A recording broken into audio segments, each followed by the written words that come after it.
जराजाः जरसन्यतरस्यां निर्जरशब्दविषये पश्यामः। आदौ तत्र कौमुद्यां एतद्विषये के विचाराः सन्ति इति द्रष्टव्यम्। निर्जरशब्दः अस्ति, निर्गता जरा यस्मात् सः निर्जरः। उपसर्जनः ह्रस्वत्वे अस्ति, निर्जर इति भवति इति अतः उक्तम्। निर्जरशब्दात् सुप्रत्यये निर्जरः इति भवति। औ प्रत्यये प्रथमात् विवचने औ प्रत्यये निर्जर औ इति स्थिते इदानीं जराजाः जरसन्नितरस्याम् इति सूत्रस्य प्रसङ्गः। जरायाः जरस् अन्यतरस्याम् अष्टम आविभक्तौ इत्यतः विभक्तौ इति अनुवर्तते। अत्र अचिरऋतः इत्यतः अचि इति वर्तते।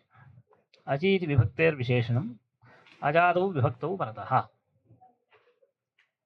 जरायाः जरसादेशः वा स्यात्। जरायाः जरसादेशः वा स्यात् अजादौ विभक्तौ इत्यर्थः।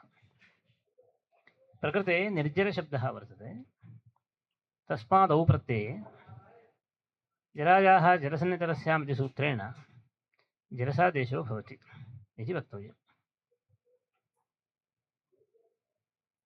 जरायाः उक्तः आदेशः जरान्तस्य कथं भवति इति चेत् पदाङ्गाधिकारे तस्य तदन्तस्य च।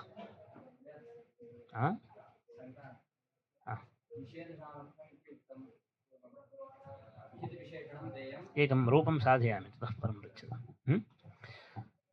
तत्र जरान्तस्यापि भवति, पदाङ्गाधिकारे तस्य तदन्तस्य च।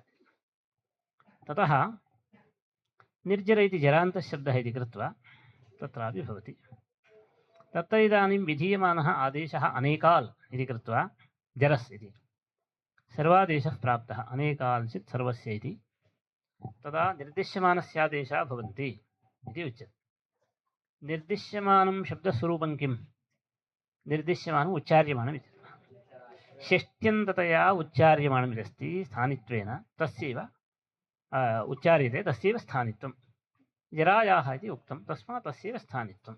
निर्जरशब्देपि जरा इत्यस्यैव जरसादेशो भवति। तर्हि निर्जरा इत्यत्र जरा इति नास्ति, तत्र जर इति ह्रस्वत्वे सति जरा इति रूपं नास्ति इति चेत् तत्र एकदेशविकृतम् अनन्यवत् इति न्यायेन अयं जराशब्दः एव इति कृत्वा जरसादेशः भवति। एवञ्च निर्जरस् औ निर्जरसौ इति भवति, पक्षे निर्जरौ इति रूपं सिद्ध्यति इति स्थितिः। एवमेव अजातु विभक्तौ सर्वत्र ज्ञेयं जरसादेशः विकल्पेन भवति। यदि न भवति एवं हलादौ च रामवत् रूपं भवति। पक्षे हलादौ च रामवत् इदानीं पृच्छतु।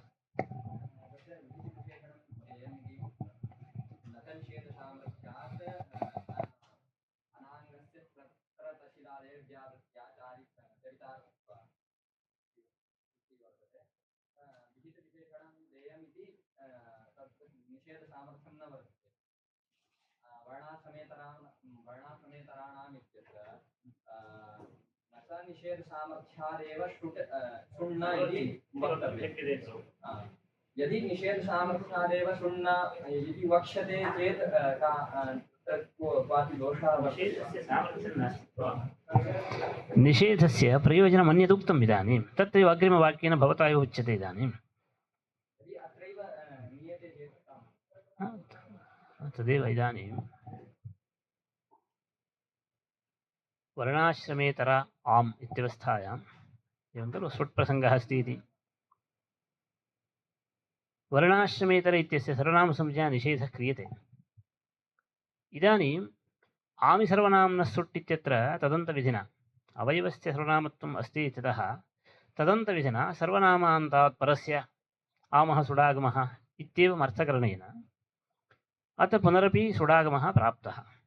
सर्वनामान्तत्वमस्ति, सर्वनामसंज्ञा समुदायस्य नास्ति चेदपि सुडागमस्य, तर्हि निषेधो व्यर्थः स्यात् खलु। इदानीं समुदायस्य निषेधे सत्यपि यदि सुट् भवति निषेधः व्यर्थः स्यात् निषेधसामर्थ्यः सुट् न भवति इति वक्तुं शक्यते खलु इति पूर्वपक्षः तथा वक्तुं न शक्यते निषेधस्य फलम् अन्यदस्ति किमस्ति तत्र तसिलोः व्यावृत्तिः व्यावृत्त्या तच्चरितार्थं निषेधश्चरितार्थः अतः निषेधसामर्थ्यात् इति वक्तुं शक्यते अन्यत् फलमस्ति चेत् सामर्थ्यं वर्णयितुं न शक्यते सामर्थ्यं क्षीणं तस्य अन्यत्र त्रल् प्रत्ययस्य तसिल् प्रत्ययस्य च व्यावृत्त्या तस्य सामर्थ्यम् उपक्षीणम् अतः निषेधसामर्थ्यात् सुण् न भवति इति वक्तुं न शक्यते निषेधस्य अन्यत् प्रयोजनं किमपि नास्ति चेत् तदा वक्तव्यं निषेधसामर्थ्यात् सामर्थ्यम् एकत्र उपयुक्तं खलु अतः इह सामर्थ्यं वर्णयितुं न शक्यते समाधानान्तरमेव वक्तव्यं तदेव उक्तम्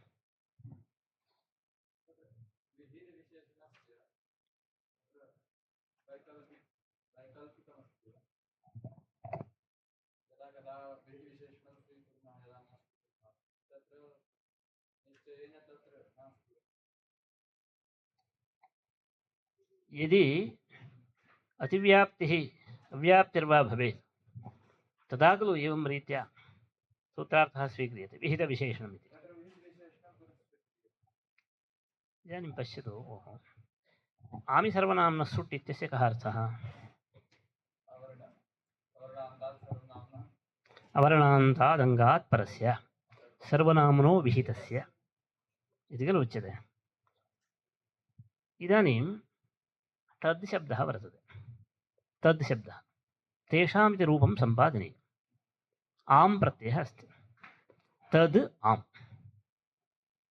विहितविशेषणं न स्वीक्रियते इति चिन्तितम् अवर्णान्तात् सर्वनाम्नः परस्य आमः सुट् स्यात् इत्यस्ति अथवा अवर्णान्तात् विहितात् इति उच्यमानेपि दोषः अस्ति अवर्णान् यतोहि आमः विधानकाले अवर्णान्तात् विधानमस्ति वा तस्य नास्ति खलु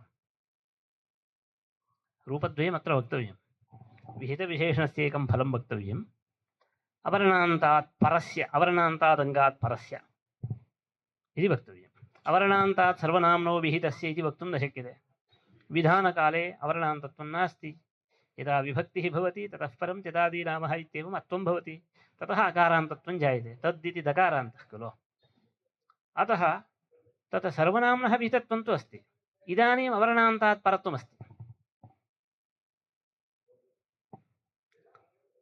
अवर्णान्तात् परत्वमस्ति खलु इदानीं सर्वनाम्नः विहितत्वमपि अस्ति खलु तेषाम् इत्यत्र कथं तद् आम् त्यदादीनामः इति दकारस्य अकारादेशः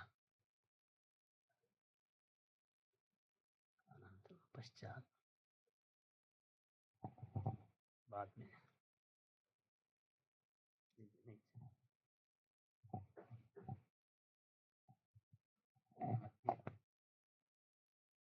इदानीम् अवर्णान्तात् परस्य सर्वनाम्नो विहितस्य इति दलद्वयम् आवश्यकम् अवर्णान्तात् परम् इदानीम् अवर्णान्तात् परत्वमस्ति सर्वनाम्नो विहितत्वमपि अस्ति अतः तेषाम् इति सिद्ध्यति तर्हि केवलम् अवर्णान्तात् परस्य इति उच्यताम् तर्हि यत्र सर्वनामसंज्ञा समुदायस्य निषिध्यते तत्रापि इदानीं स्यात्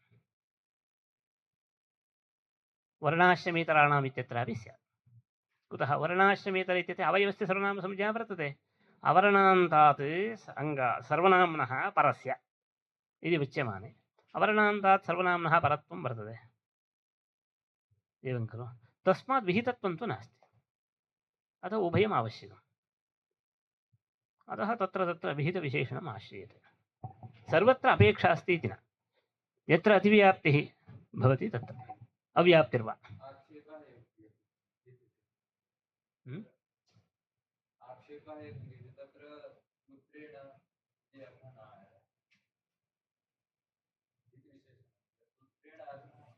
कुतः नायाति पञ्चम्यन्तमस्ति चेत् वक्तुं शक्यते अदृड्डतरादिभ्यः पञ्चभ्यः षड्भ्यो लुक् पञ्चमे अस्ति षड्भ्यः परयोः इत्यपि वक्तुं शक्यते षड्भ्यो विहितयोः यशसो इत्यपि वक्तुं शक्यते कुत्राक्षरमर्यादया अपि लभ्यते।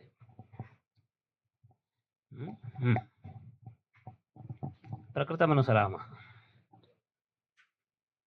निर्जरसौ निर्जरौ इति खलु रूपद्वयम् उक्तम्। अतः रूपसिद्धौ कोऽपि विचारो नास्ति। अग्रे कौमुद्यां वृत्तिकृतात् वृत्ति केचित् इतोपि पूर्वत् तत्पूर्वं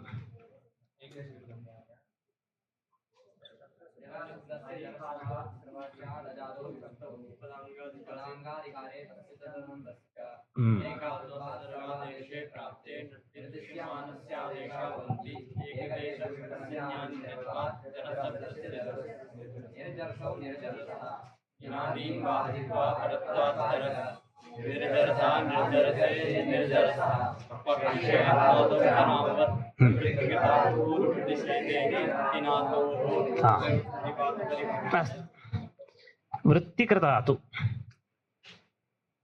इति केचित् इति उक्तं। वृत्तिकृता एवम् उक्तम् इति केचित् कथयन्ति। तत्र अन्वयः किमुक्तं दीक्षितानां पक्षः कः इति चेत् निर्जर टा तृतीया एकवचने स्वीकुर्मः। निर्जर टा इत्यस्ति। टकारस्य इत्संज्ञा लोपयोः निर्जर आ इत्यस्ति। तत्र इदानीम् अजातिर्विभक्तिः अस्ति। टाङ्गसिकसामिनात्स्याः इत्येवम् इनादेशः प्राप्तः विभक्त्यादेशः। जरायाः जरसन्निधरस्यामित्येवं प्रकृतेः जरसादेशोऽपि प्राप्तः। किम् इनादेशो भवति वा जरसादेशो वा इति चेत् इनादेशः सप्तमस्य प्रथमपादे, जरसादेशः सप्तमस्य द्वितीयपादे। अतः परत्वात् विभक्त्यादेशेभ्यः परत्वात् जरस् इति तेषां पक्षः। विभक्त्यादेशेभ्यः परत्वात् जरस्, आदौ जरसादेशः। तर्हि जरसादेशः क्रियते। जरसादेशे कृते निर्जरस् आ इत्यस्ति। इदानीम् इनादेशस्य प्रसक्तिः नास्ति। कुतः? अदन्तत्वाभावात्। अतोऽङ्गात् परेषाम् इनादीनां टादीनाम् इनादेः स्युः इति खलु उक्तम्। अदन्तत्वाभावात् इदानीम् इनादेशो न भवति। तस्मात् निर्जरसा इति रूपं भवति इति स्थितिः। किन्तु वृत्तिकृता उक्तम् इत्यनेन यत् मतम् उच्यते तत्र विभक्त्यादेशः प्राप्तः, जरसादेशोऽपि प्राप्तः। पूर्वविप्रतिषेधः आश्रियते। विप्रतिषेधे परम् इत्यस्ति खलु, क्वचित् पूर्वविप्रतिषेधः अपि आश्रियते। वार्तिककारः कतिचन वार्तिकानि प्रणिनाय वृद्ध्यौत्र पूर्वविप्रतिषेधेन अनन्तरं नुमचरतृज्वद्भावेभ्यः पूर्वविप्रतिषेधेन इत्येवं क्वचित् पूर्वविप्रतिषेधम् उक्तवान्। भाष्यकारस्तु पूर्वविप्रतिषेधां संजग्राह कथं विप्रतिषेधे परम् इत्यस्य परम् इष्टम् इष्टवाची परशब्दः इति आश्रित्य सङ्गृहीतवान्। भवतु विप्रतिषेधे इदानीं पूर्वं कार्यं भवति इति आश्रियते। पूर्वं कार्यं किम्? इनादेशः। विभक्त्यादेशः प्रथमं प्रवर्तते। तर्हि निर्जर आ इत्यवस्थायां टाङ्गसिकसामिनात्स्याः इत्येवम् इन इत्यादेशः। ततः निर्जर इन इदानीम् अजादित्वम् अस्त्येव। पूर्वमासी इदानीमपि अजादित्वमस्ति, अजादिः विभक्तिः अस्ति। अतः जरसादेशः इदानीं भवति। जरसादेशे निर्जरसिन इति रूपं भवति इति तेषाम् आशयः। तत्र मध्ये प्रश्नः भवति, निर्जर इन इनादेः विभक्तेः आदेशे सति निर्जर इन इत्यस्ति। तदा अदन्तम् अङ्गम् आश्रित्य इनादेशः क्रियते। इनादेशे कृते तस्य अजादित्वमस्ति इत्यतः जरसादेशः क्रियते चेत् अदन्तत्वं नश्यति। सन्निपातलक्षणो विधिरनिमित्तं तद्विघातस्य इति खलु अस्ति। सन्निपातपरिभाषया अदन्तत्वविघातः जायते, सन्निपातविघातः जायते। तस्मात् जरसादेशः पुनः न प्रवर्तते खलु। इति शङ्कायां सन्निपातपरिभाषा अनित्या एवम् अनित्या भवतु तत् प्राचीनैः उच्यते अनित्या इति इदानीं ज्ञापकं मास्तु तत्र तस्याः परिभाषायाः अनित्यत्वमाश्रित्य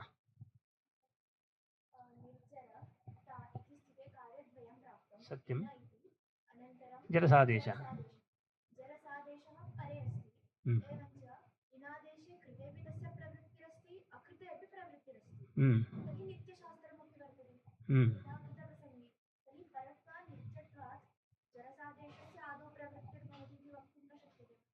परत्वात् नित्यत्वात् परन्तु सन्निपातविघातः जायते खलु अनन्तरं कथं भवति सः परिभाषे अनन्तरं नित्यादि स्वीक्रियते तत् प्रवृत्त्यर्थमेव अनित्यत्वं स्वीक्रियते नित्यत्वबोधनाय न जरसादेशप्रवृत्त्यर्थम् अनित्यत्वं स्वीक्रियते अनित्यत्वं स्वीकृत्य जरसादेशस्य नित्यत्वम् इति न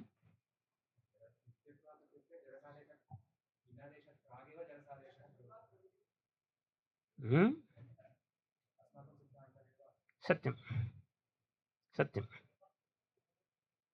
तत्तु इष्टमेव विभक्त्यादेशेभ्यः परत्वात् जरस् इत्येव स्वीक्रियते तत्तु इष्टमेव सिद्धान्तिनः सम्मतं मतम् एवं तैः किमुच्यते पूर्वविप्रतिषेधः आश्रियते पूर्वविप्रतिषेधेन आदौ विभक्त्यादेशः इनादेशः ततः जरसादेशो न भवति सन्निपातपरिभाषा विरोधात् इति चेत् सन्निपातपरिभाषायाः अनित्यत्वमाश्रित्य जरसादेशः कर्तव्यः एवञ्च रूपं भवति निर्जरसिन इति रूपं भवति एवमेव पञ्चम्येकवचनेपि निर्जरसात् इति रूपं भवति तत्रापि टाङ्गसिकस्वामिनाथः इति आतादेशः जरसादेशस्य प्राप्तः पूर्वविप्रतिषेधेन आत् आदेशः ततः अजादित्वं न व्याहतम् इत्यतः जरसादेशो भवति निर्जरसात् इति रूपं भवति एवमेव निर्जरसैः तत्र यद्यपि पूर्वम् अजादित्वं नास्ति भिस्प्रत्ययः अस्ति विभक्त्यादेशः यदा क्रियते ततः परं जरसादेशः भवति सन्निपातपरिभाषा अनित्या इति खलु आश्रितं जरसादेशो भवति चेत् निर्जरसैः इति रूपं भवति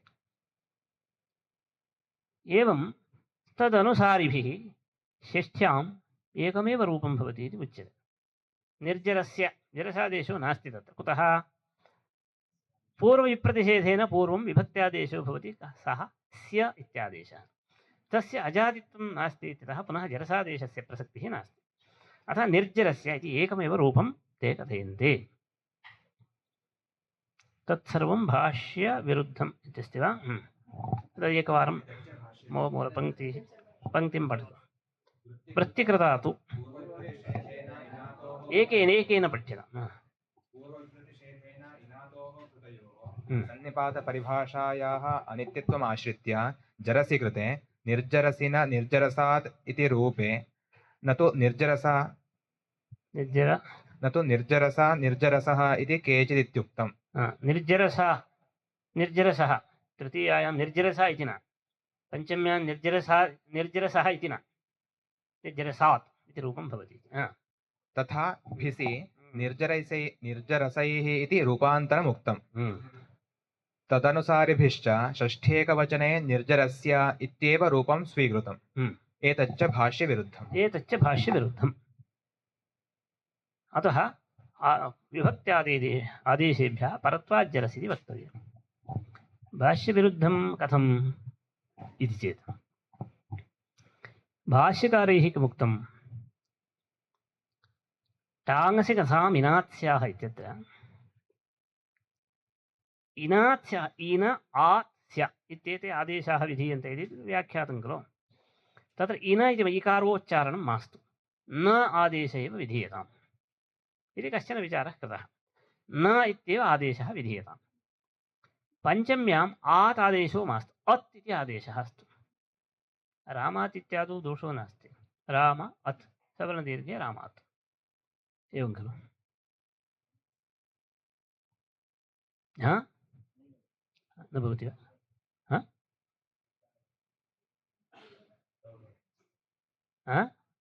अतो उपधाय अतो गुणेति पररूपं भवति अकारोच्चारणमपि न कर्तव्यं भवति त इत्येव आदेशः वक्तुं शक्यते। आदेशपरस्य इत्येवं प्रथमस्य भवति। रामत्तिति रूपम् इष्टं स्याद् यदि तकारादेशविधानेन साधयितुं शक्यते। राम प्रत्ययः कः अस्ति तत्र? ङस् प्रत्ययः, ङसि प्रत्ययः। राम अस् इत्यस्ति। इदानीम् अवर्णान्तादङ्गात् परस्य तु इति आदेशः इति वक्तव्यम्। आदेशपरस्य अकारस्य स्थाने तु, सकारस्य लोपः, संयोगान्तस्य लोपः। रामत् इति रूपं सिद्धं। तद्रूपम् इष्टं चेत् पररूपेण तदेव रूपं भवति। इत्संज्ञा न क्रियते, संयोगान्तस्य लोपः। न विभक्तो तु स्मः इत्येतत् इत्संज्ञा निषेधः खलु। सवर्गसवर्गसकारमकारः इतो न स्युः इत्युक्तम्। अतः अतोगणे इति पररूपं न भवति, अकारोच्चारणसामर्थ्यं। सवर्णदीर्घेन रूपम् इष्टं सिद्ध्यति रामादिति। एवञ्च अत्युक्तेव आदेशः वक्तुं शक्यते। परन्तु रामेण इति रूपं कथं सिद्ध्यति, अत्र अस्ति क्लेशः। राम आ इत्यत्र, राम आ इत्यत्र इनादेशः क्रियते चेत् आद्गुणः इति रूपं, गुणे सति रामेण इति रूपं भवति। यन् न इति आदेशः खलु, एत्त्वविधायकं सूत्रं बहुवचने झल्य, बहुवचने अस्ति तदपि झलि, एत्त्वं न भवति। अतः तत्र व्यवस्था क्रियते। बहुवचने झल्येत् इत्यत्र कथं तत्र सूत्रक्रमः? बहुवचने झल्येत् ओसि च आङि चापः सम्बुद्धौ च इति सूत्रक्रमः अस्ति। बहुवचने झल्येत् इत्यत्र एत् इति योगविभागः क्रियते। आङि इति बहुवचने झल्येत् ओसि च आङि चापः, आङि इति योगविभागः क्रियते। आङि आङि चापः इति सूत्रमस्ति, आङि इति एकं सूत्रम्। इदानीम् ओसि इति अनुवर्तते। आङि चापः इत्यस्य कोऽर्थः? आङि ओसि च परतः आपः एकारः स्यात् इति खलु अर्थः। आङि इत्येव उच्यते। इदानीम् ओसि च इत्यस्य ओसि इति वर्तते, बहुवचने झल्येत् इत्यस्य एत् इति वर्तते। एवञ्च आङि ओसि च परतः अकारस्य एकारादेशः स्यात्। आपः इति अनन्तरं सूत्रम्, आङि चाप्, आपः इति अनन्तरं सूत्रम्, आङि च इति सूत्रम्। इदानीम् ओसि इति वर्तते, आङि, आङि इत्युक्ते तृतीया एकवचनम्, आङि ओसि च परतः अतः अदन्तस्य अङ्गस्य एकारादेशः स्यात्। आङ् अस्ति खलु, राम न इत्यस्ति, सः आङ्, टाप्रत्ययस्य स्थाने खलु न इति आदेशः, आङ् अस्ति। आङि परतः पूर्वस्य एकारादेशो भवति, अकारस्य, रामेण इति रूपं सिद्ध्यति। अग्रिमसूत्रेष्वपि एकारादेशो विधीयते खलु, तत्र तु दोषो नास्ति। आङि आपः इत्यस्ति,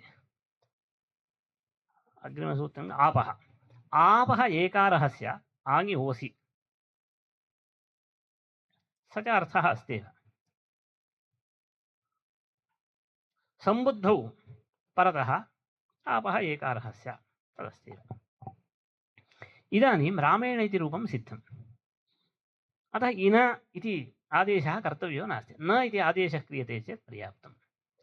तर्हि निर्जरसिन इति रूपं यदि भाष्यकारस्य इष्टं स्यात्, तत्र इकारस्य श्रवणं भवति खलु, निर्जरसिन इति। इन इति आदेशः अस्ति चेदेव इकारस्य श्रवणं भवति। परन्तु भाष्यकारः इकारं प्रत्याख्यातवान्, इकारादेशो मास्तु, न इत्येव आदेशः अस्तु। तेन किं ज्ञायते? निर्जरसिन इति रूपं भाष्यकारस्य इष्टं नास्ति, भाष्यकारस्य अभिमतं रूपं न एतत्। यदि भाष्यकारस्य अभिमतं रूपं स्यात् तर्हि तत्र इकारस्य श्रवणार्थम् इन इत्येव आदेशः खलु वक्तव्यः, इकारः प्रत्याख्यातः। तेन किं ज्ञायते? निर्जरसिन इति रूपं भाष्यानुगुणं नास्ति इति लभ्यते, तद्रूपं नास्ति। एवं खलु। अतः पूर्वविप्रतिषेधमाश्रित्य सन्निपातपरिभाषायाः अनित्यत्वं तत्रापि मानं नास्ति। एवम् एतद् रूपसम्पादनाय उक्तं।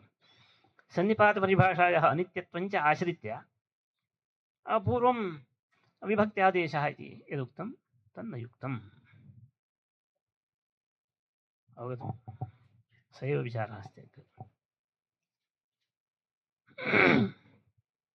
निर्जरसादित्यत्र दोषो न अत्तिति छेदः क्रियते चेदपि निर्जरसादिति रूपं नास्ति तत्र। निर्जरसादित्यपि अत्तिति खलु अस्ति। निर्जरसः इति रूपमेव भवति। निर्जरसादिति तेन प्रदर्शितं विभक्त्यादेशे ततः तदपि रूपं नास्ति, अदिति अस्ति तत्। ग्रन्थं पश्यामः। एतत् सर्वं भाष्यविरुद्धम् इति उक्तम्। अतः अयमेव भाष्यविरोधः। स्पष्टमस्ति। जरायाः जरसन्निधनस्यां विभक्तौ इति एतच्च अष्टन आविभक्तौ इत्यतः अनुवर्तते। तेन जरायाः इदं जारम् इत्यादौ नातिव्याप्तिः इति भावः। अजादौ विभक्तौ परतः यदि अङ्गाधिकारे वर्तते अचीति अनुवर्तते, अचिररतः इति अङ्गेन प्रत्ययः आक्षिप्यते। अजादौ प्रत्यय इति वक्तुं शक्यते, विभक्तौ इति न वक्तव्यं यद्यपि। किन्तु अजादौ प्रत्यये परे इत्युच्यमाने जरायाः इदं जारम् इत्यत्रापि जरसादेशप्रसङ्गः। तस्येदम् इत्येवम् अण् प्रत्ययः भवति, सः अजादिः प्रत्ययः इति कृत्वा तत्रापि जरसादेशप्रसङ्गः। अतः विभक्तौ इति उच्यते। विभक्तिसंज्ञा तु अणः नास्ति, अतः तत्र जरसादेशो न भवति। पदेति पदाङ्गाधिकारे तस्य च तदन्तस्य च इति परिभाषा उपन्यस्ता। पदमङ्गञ्च विशेष्यं विशेषणेन तदन्तविधिः इति भावः। इदम् अपूर्वं वचनं नास्ति। पदम् अङ्गञ्च विशेष्यं पदाङ्गाधिकारे तस्य च तदन्तस्य च। पदाधिकारे अङ्गाधिकारे च यत् कार्यं यस्य उच्यते तत् तस्यापि भवति तदन्तस्यापि भवति। अङ्गाधिकारः ज्ञायते अङ्गस्य षष्ठस्य चतुर्थपादादारभ्य सप्तमस्य चतुर्थपादपर्यन्तं, चतुर्थपादान्तम् अङ्गाधिकारः। पदस्य इत्यधिकारः अष्टमस्य प्रथमपादात् तृतीयपादस्य अर्धपर्यन्तम्, अपदान्तस्य मूर्धन्यः तावत्पर्यन्तम् अस्ति। एवं पदाधिकारः इत्यनेन उत्तरपदाधिकारोऽपि स्वीक्रियते। उत्तरपदम् एकदेशस्य ग्रहणम्। अलुगुत्तरपदे इति वर्तते षष्ठस्य तृतीयपादे, तदपि गृह्यते। एवं पदाधिकारे अङ्गाधिकारे च यत् कार्यं यस्य उच्यते तत् तस्यापि भवति तदन्तस्यापि भवति इति लभ्यते। पदम् अङ्गञ्च विशेष्यं विशेषणेन तदन्तविधिः। कार्यार्थं यदुपादीयते तद्विशेषणं, पदं प्रति विशेषणम्, अङ्गं प्रति विशेषणम्। अर्थात् तदन्तस्य पदस्य, तदन्तस्य अङ्गस्य, जरान्तस्य अङ्गस्य जरसादेशः। तेन निर्जरशब्देपि जरसादेशो भवति इति साधितम्। अग्रे तदनुसारिभिः इत्यस्ति। तदनुसारिभिश्च पूर्वविप्रतिषेधेन इनातोः कृतयोः सन्निपातपरिभाषायाः अनित्यताञ्च आश्रित्य जरसि कृते निर्जरसिनः निर्जरसात् इत्याहुः। तृतीय बहुवचने निर्जरसैः इति रूपान्तरम् उक्तं। तदनुसारिभिश्च षष्ठेकवचने निर्जरस्य इति एकमेव रूपम् इति। तदनुसारिभिः इनातोः पूर्वविप्रतिषेधे एकसूत्रोपात्तत्वात् स्यादेशोऽपि गृहीतुमुचितः इति तेषाम् आशयः। यद्यपि इनातोर्विषये एव उक्तं, किन्तु टाङसिङसाम् इन आत्स्य एते सर्वेपि त्रयः अपि आदेशाः एकस्मिन्नेव सूत्रे सन्ति इत्यतः, उपनिबद्धाः इत्यतः द्वयोर्विषये पूर्वविप्रतिषेधश्च तृतीयस्य विषये अपि भवति। एकसूत्रोपात्तत्वादेव इन आत् स्य त्रयाणां विषयेपि पूर्वविप्रतिषेधः भवति। यदा स्य भवति तदा अजादित्वविरहात् जरसादेशो न भवति। इनातोः पूर्वविप्रतिषेधे एकसूत्रोपात्तत्वात् स्यादेशोऽपि गृहीतुमुचितः इति तेषाम् आशयः, तदनुसारिणाम् आशयः। अत एव वीतजन्मजरसः परं शुचि ब्रह्मणः पदमुपैतुमिच्छताम् इति भारवेहपद्यम् इति मया भारवेहग्रन्थः न अवलोकितः, भवतां भवद्भिः अद्य सायम् अवलोक्यताम्। वीतजन्मजरसः इत्यस्ति तत्र षष्ठेकवचनं। वीतजन्मजरसः इति। तर्हि तत्र वीतजन्मजरसः इति न भवति खलु, वीतजन्मजरस्य तदनुसारिभिः निर्जरस्य इति एकमेव रूपं भवति इति खलु प्रदर्शितं। तर्हि षष्ठे एकवचने वीतजन्मजरसः इति न भवति खलु। तर्हि तैः किञ्चित् परिवर्तनं क्रियते। एवं पठने वीतजन्मजरसः रजसः इति वक्तव्यमिति। वीतजन्मजरसः इति मास्तु, वीतजन्मरजसः इति पाठ्यम् इति ते परिवर्तयन्ति एव। अत एव वीतजन्मजरसः परं शुचि ब्रह्मणः पदमुत उपैतुम् इच्छताम् इति भारविप्रयोगम् असमञ्जसं मत्वा वीतजन्मरजसः इति पाठनीयम् इति तैरुक्तम्। पूर्वप्रतिषेधः अनुयायिभिः। एतच्च भाष्यविरुद्धं पठामि ज्ञायते। भाष्यकृता हि टाङसीति सूत्रे इनातौ प्रत्याख्याय नाम इन आतिथ्य आदेशयोः इकारं दीर्घञ्च प्रत्याख्याय इत्यर्थः। इन इत्यत्र केवलं नकारादेशः भवतु, इकारोच्चारणं मास्तु। आदित्यतः दीर्घोच्चारणं मास्तु, अकारोच्चारणं भवतु। इनातु प्रत्याख्याय नादेशमादि अदादेशञ्च, न इति आदेशम् अत् इति आदेशञ्च विधाय नादेशे परे एत्वं योगविभागेन साधितं रामेण इति रूपसिद्धये। बहुवचने झल्ये ओसि च ततः आङि च परे अतः एत्वं स्यात् रामेण। एतदवगम्यते खलु। ततः आपः सम्बुद्धौ च एकारः स्यात्। आपः इति सूत्रम्। सम्बुद्धौ च इत्यस्ति। आपः सम्बुद्धौ च एकारः स्यात्। सम्बुद्धौ आङि ओसि च, आपः सम्बुद्धौ च इति सूत्रम्। सम्बुद्धौ आङि ओसि च आपः एकारः स्यात् इति सूत्रार्थः। न चैवम् अनेन इत्यत्र एवं रामेण इत्यादौ दोषो नास्ति, न इत्येव साधितम्। एतावता किं जातं, निर्जरसिन इति रूपम् अप्रामाणिकं, भाष्यविरुद्धम् इति लभ्यते। तदनन्तरं न चैवम् अनेन इत्यत्र हलिलोपः स्यादिति वाच्यम्।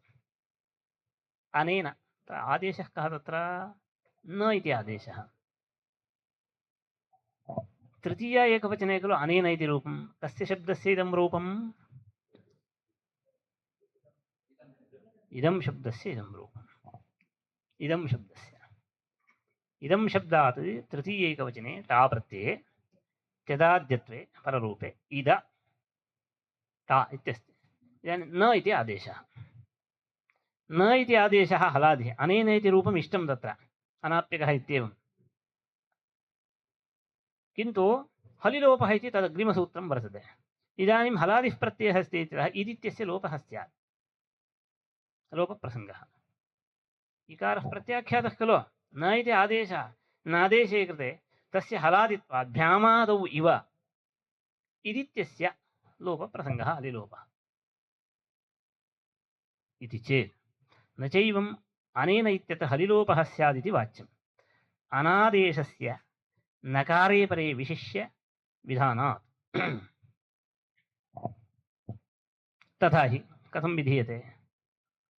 अनापि अनाप्यकः इति खलु अस्ति।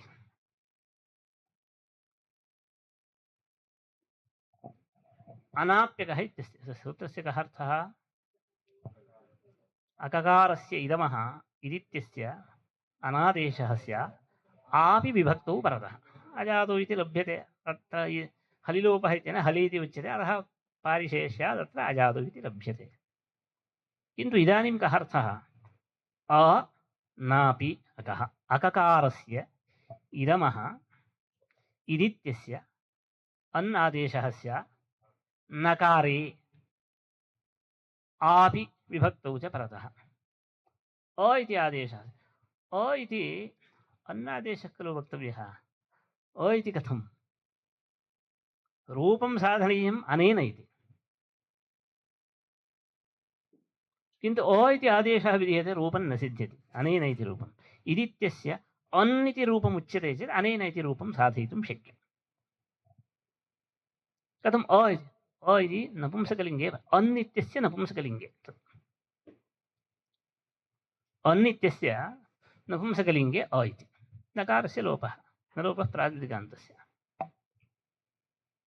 अ नापि इत्यस्ति जिम्नास्टिक् क्रियते भाष्यकृतः अ नापि इति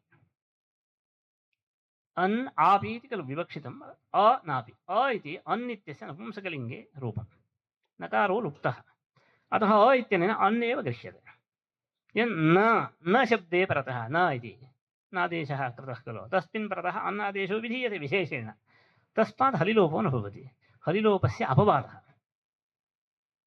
न इति निमित्तम् आश्रित्य विधीयमानः अन् हलिलोपः इति लोपस्य अपवादः तस्मात् हलिलोपो न भवति अनेन इति रूपं सिद्ध्यति।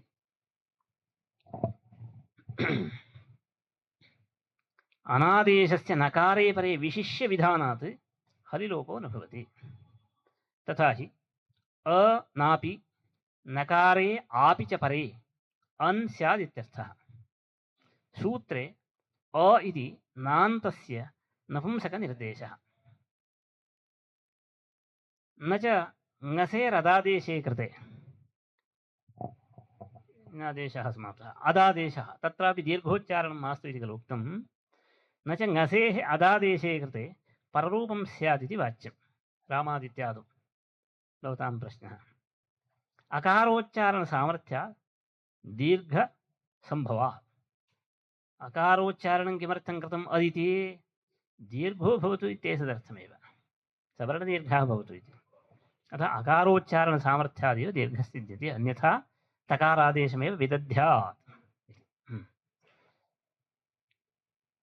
तथा च जरायाः जरसन्निधरस्यामिति सूत्रे उक्तं गोनर्दीयस्त्वाः अतिजरैरिति भवितव्यं सन्निपातपरिभाषया इति भाष्यकारस्यापि मतं किं तत्र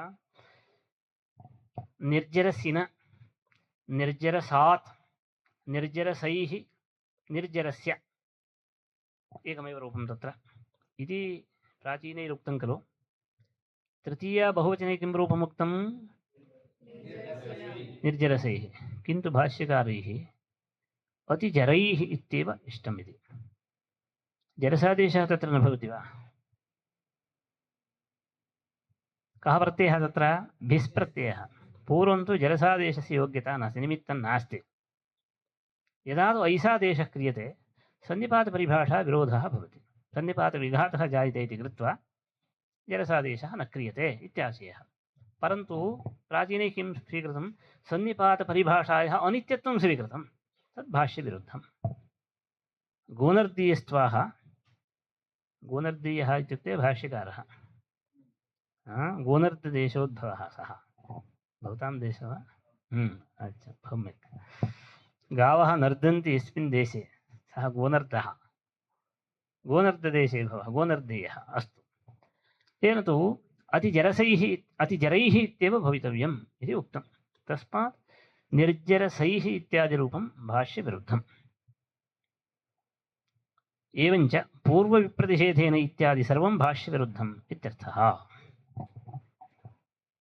तत्र शब्दरत्नं पश्यामः प्रत्याख्याय इति किं प्रत्याख्याय इनात् इन आत् इत्यनयोः इकारं दीर्घञ्च प्रत्याख्याय इति खलु उक्तम् इनातो प्रत्याख्याय न अत् इत्येतौ आदेशो विधीयेते इति खलु उच्यते प्रत्याख्याय इति प्रत्याख्यानेन च इदं ध्वन्यते वक्ष्यमाणक्लेशपरिहारार्थ एव इकारः न तु फलान्तरे अभिनिवेष्टव्यम् इति तर्हि सूत्रकारेण अल्पाक्षरमसन्दिग्धम् इत्यादि उच्यते खलु अत्यन्तं लघूतं सूत्रं क्रियते तर्हि इकारोच्चारणं किमर्थं कृतम् इति चेत् योगविभागादिकम् एवम् अन्यत्र इदानीम् आङि इति एकं पृथक् सूत्रं कर्तव्यं भवति खलु तत्सर्वं विचिन्त्य इनादेशः क्रियते इति वक्तव्यं योगविभागादिक्लेशः वर्तते तस्मात् तत् सः क्लेशो मा भूत् इत्येतदर्थम् इकारोच्चारणं कृतम् इति वक्तव्यं तावता इकारोच्चारणं कृतम् इत्येवता निर्जरसिन इति रूपं भवति इति न। फलान्तरं तस्य न वक्तव्यं। तस्य फलं किं? योगविभागादिक्लेशवारणमेव तस्य फलम् इकारोच्चारणस्य। फलान्तरं तस्य न वक्तव्यं भवति भाष्यविरुद्धत्वात्। प्रत्याख्यानेन च इदं ध्वन्यते वक्ष्यमाण। यतोहि ह्यः उक्तं खलु यथोत्तरं मुनीनां प्रामाण्यं। पूर्वमुनेः मुनिना उक्तमपि उत्तरमुन्युक्तं यथा सिद्धे तथैव व्याख्यातव्यमिति। ಅದು उत्तरमुनिना भाष्यकृता किं कृतम्? इकारस्य प्रत्याख्यानं कृतं खलु। अतः इकारसत्त्वेपि निर्जरसिन इति रूपं न भवति इति वक्तव्यम्। इकारप्रत्याख्यानप्रसङ्गे निर्जरसिन इति रूपं न भवति। अतः इकारसत्त्वेपि सूत्रकारमतेपि तद्रूपं नास्ति इति वक्तव्यम्। अतः निर्जरसिन इति इकारोच्चारणस्य किं फलं वक्तव्यं? योगविभागक्लेशवारणमेव, अन्यत् फलं न वक्तव्यम्।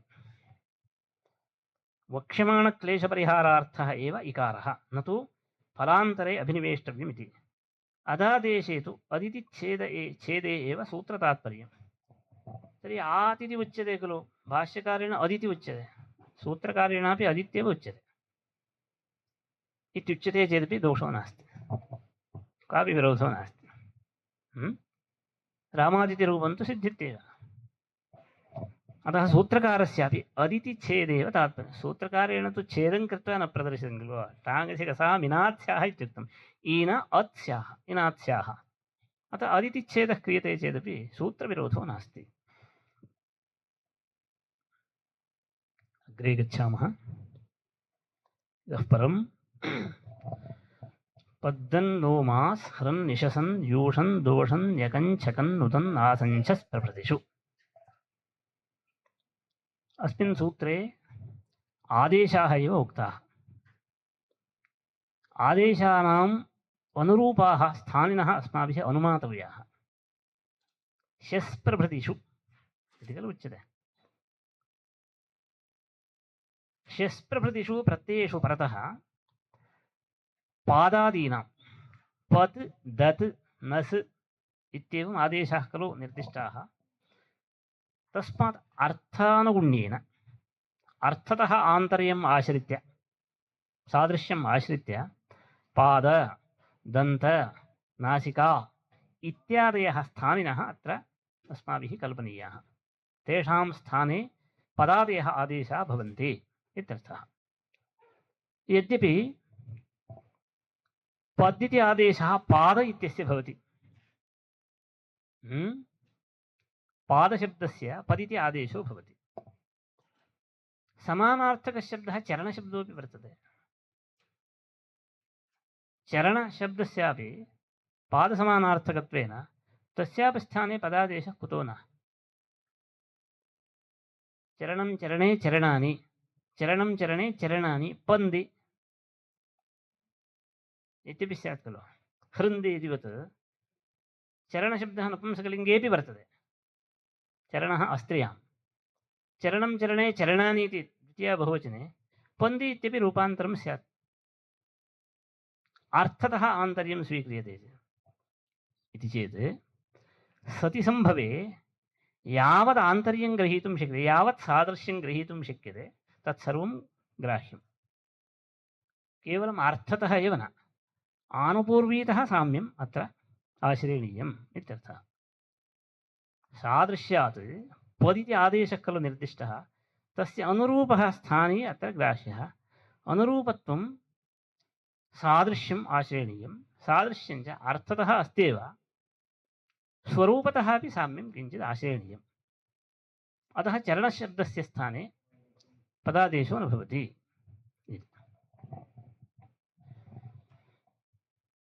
अत्र शस्प्रभृतयः निमित्ततया उपात्ताः। शस्प्रभृतिषु प्रत्ययेषु परतः पदादयः आदेशाः भवन्ति। ते च पदाद्यादेशानुरूपान् प्रकृतिविशेषान् आक्षिपन्ति। ते शस्प्रभृतयः प्रत्ययाः। प्रत्ययः प्रत्ययस्य प्रत्ययो नाम कः? प्रत्ययः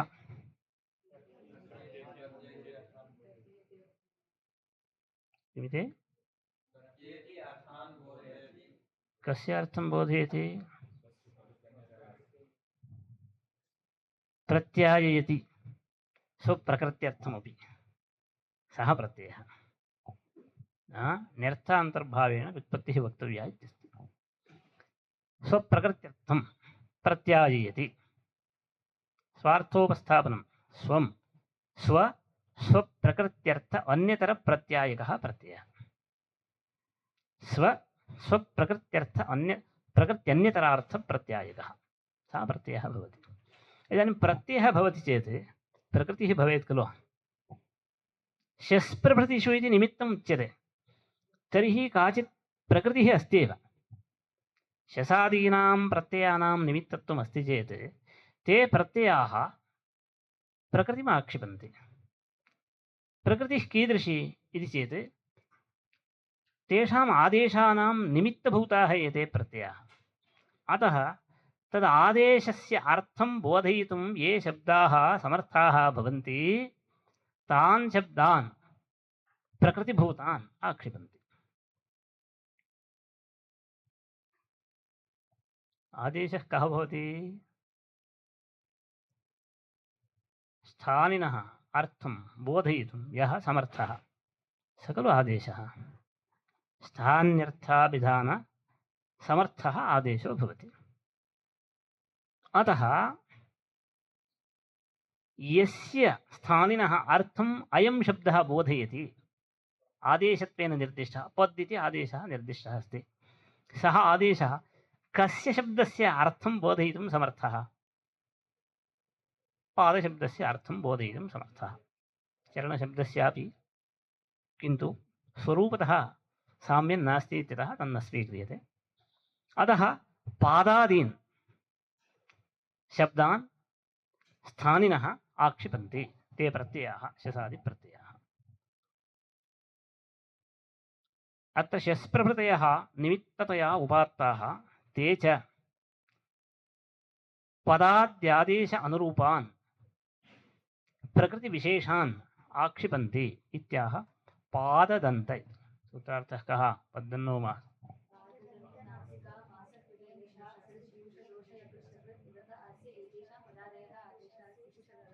शसातु वा इति खलु अस्ति एवं सूत्रात् अस्तु इदानीं शीर्षंश्छन्दसि इति पूर्वोक्तसूत्रं शीर्षंश्छन्दसि ये च तद्धिते अजिशीर्षः पद्दन्नो मा सन्निशसन् इत्येवं सूत्रक्रमः वर्तते शीर्षंश्छन्दसि इत्यतः छन्दसि इति अनुवर्तयन्ति केचित् छन्दसि पद्दन्नोमासिति ये शब्दाः आदेशाः ते छन्दस्येव भवन्ति पादः पादौ पादाः पादं पादौ पदः पादान् पदापादेन पद्भ्यां पादाभ्यां पद्भ्यः इत्येवम् उच्यते अतः सर्वेपि ये आदेशाः निर्दिष्टाः ते सर्वे छन्दसि भवन्ति इति तेषाम् आशयः शीर्षंश्छन्दसि इत्यतः छन्दसि इति वर्तते इति तर्हि लोके प्रयोगो नास्ति कथम् अस्मिन् प्रकरणे पद्दन्नोमादिसूत्रस्य उपन्यासः छन्दसि इति अनुवृत्तिरस्ति चेत् तदर्थं वैदिकप्रकरणम् इति खलु आश्रितमस्ति वैदिकप्रकरणमेव अस्ति तत्रैव एतस्य सूत्रस्य उपन्यासः कर्तव्यः विचारः कर्तव्यः किमर्थम् अत्र विचार्यते इदं सूत्रं छन्दसि इति अनुवर्तते खलु इति चेत् शीर्षंश्छन्दसि इत्यतः अत्र छन्दसि इति अनुवर्तते इति प्राञ्चः तथापि भाषायामपि क्वचित् भवति भाषायामपि क्वचित् एते प्रयुज्यन्ते अतः इह सूत्रस्य उपन्यासः कथं ज्ञायते छन्दसि इति अनुवर्तते इति प्राचीनाः कथयन्ति स्वमते तन्नास्ति लोकेपि प्रयोगः अस्ति इति कथं ज्ञायते इति चेत् मासश्छन्दसि इति एकं वार्तिकम् अपोभि इति एकं सूत्रमस्ति अपोभि अप्शब्दस्य दकारः अन्तादेशः स्यात् भादौ प्रत्यये आपः अपः अद्भिः अद्भ्यः अपोभि तस्मिन् सूत्रे मासश्छन्दसि इति उच्यते। मास् इत्यस्य दकारादेशः स्यात् छन्दसि माद्भिः। मासशब्दस्य कथं रूपाणि भवन्ति? मासः मासौ मासाः, मासं मासौ मासं मासौ मासः मासान्, मासः मासेन। अग्रे माभ्यां मासाभ्यां माभिः माभिः मासैः इति भवति लोके। एतत् छन्दसि माद्भिः मास् इति आदेशः यदा भवति तदा सकारस्य दकारादेशो भवति इति उक्तं। तर्हि दकारादेशः क्व? मासश्छन्दसि इति अत्र उच्यते। छन्दसि माद्भिः लोके माभिः, लोके माभिः दकारादेशो नास्ति लोके, तदर्थं छन्दसि इति तत्र उक्तं।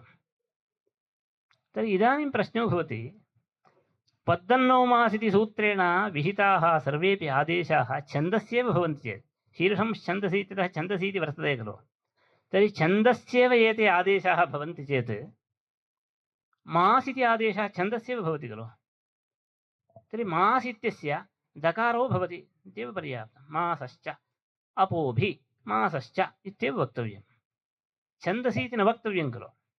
अयमादेशः छन्दस्येव भवति इति ज्ञातं, पुनः छन्दसि इति न वक्तव्यं। तथापि छन्दसि इति उच्यते, अतः शीर्षं छन्दसि इति छन्दसि इति नानुवर्तते। अवगतं वा?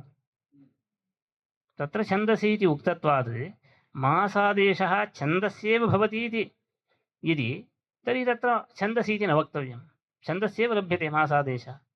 अतः मासश्छन्दसि इति उक्तत्वात् अत्र छन्दसि इति अनुवृत्तिर्नास्ति। तत् भाषायामपि एते प्रयोगाः भवन्ति। यद्यपि शीर्षं छन्दसि इत्यतः अत्र छन्दसि इति अनुवर्तते, तथापि भाषायामपि क्वचित् भवति। मासश्छन्दसि इति वार्तिके छन्दोग्रहणात् ज्ञापका इति वक्ष्यते। प्रामादिकमिति तत्र आसनशब्दस्य आस्यशब्दस्य आसन्नादेशः, आस्यशब्दस्य आसन्नादेशः उच्यते। आसन् इति आदेशः कल्पितो वर्तते, तस्य स्थानीकः इति शङ्कायाम् आस्य समानार्थकः स्थानी खलु आश्रयणीयः, आस्यशब्दस्य आसन्नादेशो भवति इति उच्यते। किन्तु केचन किं कथयन्ति, आसनशब्दस्य आसन्नादेशः इति वृत्तिकारैः। तर्हि आसनशब्दस्य आसन्नादेशो भवति इति उक्तं, तन्न युक्तं, तत् प्रामादिकं। यतोहि आसन्यं कौमुद्याम् इदं रूपं दत्तम्, आसन्यं प्राणमूचुः। सत्यम्, आसन्यं प्राणमूचुः इति प्रयोगः अस्ति। आसन्यः प्राणः, आसन्यः इत्युक्ते आस्ये भवः प्राणः। अतः आसनशब्दस्य आसनशब्दस्य आसन्नादेशो न, किन्तु आस्तिशब्दस्यैव आसन्नादेशः इति लभ्यते। तत्र वैदिकानि उदाहरणानि प्रदर्शयन्ति दीक्षिताः। प्रामादिकमिति तथा हि आस्नो वृकस्य वतिकामभीके, वर्तिकामित्यस्ति वा पृष्टः, वर्तिकामभीके इति मन्त्रे मुखादित्यर्थः औचित्या, तत्र प्रकरणात् मुखादिति अर्थः वक्तव्यः। वृकस्य चिद्वर्तिकामन्तरास्य इति मन्त्रान्तरसंवादाश्च तेन सह भाष्ये, वेदभाष्ये। एवं हव्याजुह्वान आसनी आसनी आसन्यं प्राणमूचुः इत्यादावपि आस्यमित्येव अर्थः। व्याख्यातञ्च तथैव वेदभाष्येषु। अत एव हरदत्तेनापि काशिकायाः प्रामादिकत्वम् उपपादितम्। काशिकायाम् इदमुक्तम् आसनशब्दस्य आसन्नादेश इति, तद् हरदत्तेन निराकृतम् इति। शब्दरत्नमस्ति तेज इति। शस्प्रभृतयः निमित्तत्वेन उपात्ताः शस्प्रभृतिषु इत्यस्ति तेषु परतः इति ते च शस्प्रभृतयः ये निमित्ततया उपात्ताः ते शस्प्रभृतयः अस्तु अनुरूपानिति स्वार्थबोधनसमर्थान् स्वसदृशवर्णवतश्च इत्यर्थः स्वार्थ स्वम् आदेशः पदादेशः स्वार्थबोधन किमुक्तं ते च पदाद्यादेश अनुरूपान् प्रकृतिविशेषान् आक्षिपन्ति इति स्वार्थबोधनसमर्थान् स्वम् आदेशानां स्वं पदे स्वपदेन आदेशाः स्वीकर्तव्याः स्वार्थबोधनसमर्थान् शब्दान् वर्णतश्च स्वसदृशवर्णवतः शब्दान् आक्षिपन्ति तेन चरणशब्दस्य पदादेशो नास्ति स्वार्थबोधनसमर्थान् स्वसदृशवर्णवतश्च इत्यर्थः वस्तुतः वा शोकश्यै इतिवत् व्यवस्थार्थमेव इदम् इति बोध्यम् तत्र पद्दन्नोमासित्येवं शस्प्रभृतिषु इति उच्यते शस्प्रभृतिषु प्रत्ययेषु शसादिषु प्रत्ययेषु परतः तत्प्रभृतिग्रहणं किमर्थम् इत्यादि विचारः कौमुद्यां कृतः अस्ति तेषु प्रत्ययेषु परतः पदादयः आदेशाः भवन्ति इति उक्तम् तर्हि प्रभृतिग्रहणं प्रकारार्थम् इति उच्यते अतः पूर्वत्रापि क्वचित् आदेशाः भवन्ति तत् प्रभृतिग्रहणं कृत्वा प्रभृतिग्रहणं परित्यज्य शसादिषु प्रत्ययेषु परेषु सुपि परतः इति वक्तुं शक्यते खलु सर्वत्र आदेशाः इति भवन्ति सुपि परतः इति वक्तुं शक्यते अतः शसादिषु इति उक्त्वा पूर्वत्र क्वचिदेव आदेशाः भवन्ति नियततया आदेशाः न भवन्ति इत्यर्थः उक्तः अतः पादशब्दः पादः पादौ पादाः पादं पादौ पदः पादान् इति रूपद्वयं प्राप्नोति इति ग्रन्थकर्तुः आशयः शब्दरत्नकाराः मन्यन्ते एतस्य प्रयोगव्यवस्थापनार्थमेव इदं सूत्रम् अतः स्थानिनः न निर्दिष्टाः अस्माभिः अनुरूपाः स्थानिनः कल्पिताः अनुमिताः अत्र स्थानिनः न निर्दिष्टाः खलु किन्तु एते शब्दाः शस्प्रभृतिषु प्रयोक्तव्याः नियमेन प्रयोगनियमार्थम् इदं सूत्रम् इत्युक्ते पादशब्दस्य स्थाने पदादेश इति न पादशब्दः अन्यः एव पदिति अन्यः एव प्रकृत्यन्तरमेव एतत् पदिति प्रकृत्यन्तरमेव दत्तिति प्रकृत्यन्तरमेव शसादिष्वेव प्रयुज्यते शसादिषु प्रत्ययेषु एव एताः प्रकृतयः एते शब्दाः प्रयोक्तव्याः इत्येवं प्रयोगनियमार्थम् इदं सूत्रं तस्मात् पादादीनां स्थाने एते आदेशाः भवन्ति इति नार्थः इति शब्दरत्नकारः आशयते वस्तुतः वा शोकश्यैरोगेषु इत्यस्ति तत्र प्रयोगनियमार्थं तत्सूत्रम् इति अङ्गीकृतं दीक्षितैरपि हृदयस्य हृल्लेखयदण्ड्लासेषु इत्यस्ति हृदयस्य हृदादेशो भवति तदनन्तरं सूत्रं वा शोकश्यैरोगेषु शोकशब्दे परतः शै प्रत्यये परतः रोगशब्दे परतः हृद् इति शब्दः प्रयोक्तव्यः किं रूपं भवति हृच्छोकः हृद्रोगः शै हार्द्यम् अला हृद्यम् इत्येते रूपाणि भवन्ति इति उच्यते तत्र प्रयोगः एतेषु शब्देषु परतः हृच्छब्दः प्रयोक्तव्यः इति प्रयोगनियमः कृतः तद्वत् पद्दन्नोमासि शस्प्रभृतिषु प्रत्ययेषु परतः पदित्यादयः शब्दाः प्रयोक्तव्याः इत्येवं प्रयोगनियमार्थम् इदं सूत्रं तस्मात् स्थानिनां कल्पना कर्तव्या नास्ति वस्तुतः वा शोकश्यै इतिवत् व्यवस्थार्थमेव एतत् इति बोध्यम्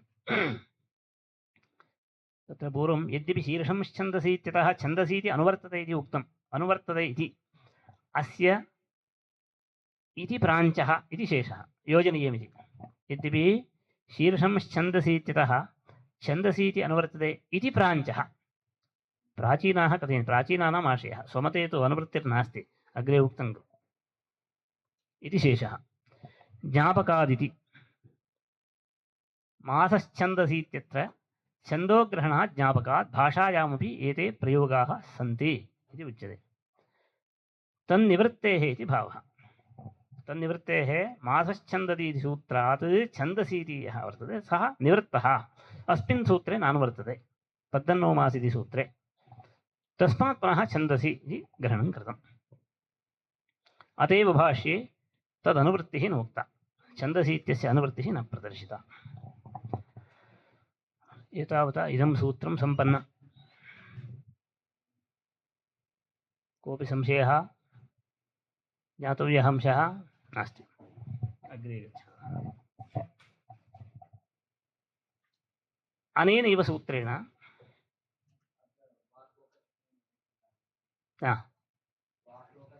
वा शोकश्ञै रोगेषु हृदयशब्दस्य स्थाने हृदादेशो भवति इति खलु वक्तव्यं तत्र हृच्छब्दः कदाचित् प्रयोक्तव्यः एतेषु परतः हृदयस्य आदेशः हृच्छब्दः कदाचित् प्रयोक्तव्यः इत्यस्य प्रयोगनियमः तेन सूत्रेण क्रियते आदेशः इति न प्रयोगनियमः क्रियते अन्यत्र हृदयशब्दः प्रयुज्यते हृदयस्य हृल्लेखयदण्डलासेषु आदेशः उक्तः खलु वा शोकश्ञै रोग एतेषु परतः हृच्छब्दः कदाचित् प्रयोक्तव्यः हृदयशोकः हृच्छोकः हृदयरोगः हृद्रोगः इत्येवं परेषु पदादयः शब्दाः प्रयोक्तव्याः वस्तुतः पादशब्दस्य पदादेशः इति न दन्तशब्दस्य दत् इति आदेशः इति न पादशब्दः अन्यः पद इति शब्दः अन्यः अर्थः समानो भवेत् अन्य एव शब्दः प्रकृत्यन्तरमेव तत् शशादीनाम् अन्या प्रकृतिः सा तस्य स्थाने आदेशः इति अत एव आदेशाः न निर्दिष्टाः इति उक्तम्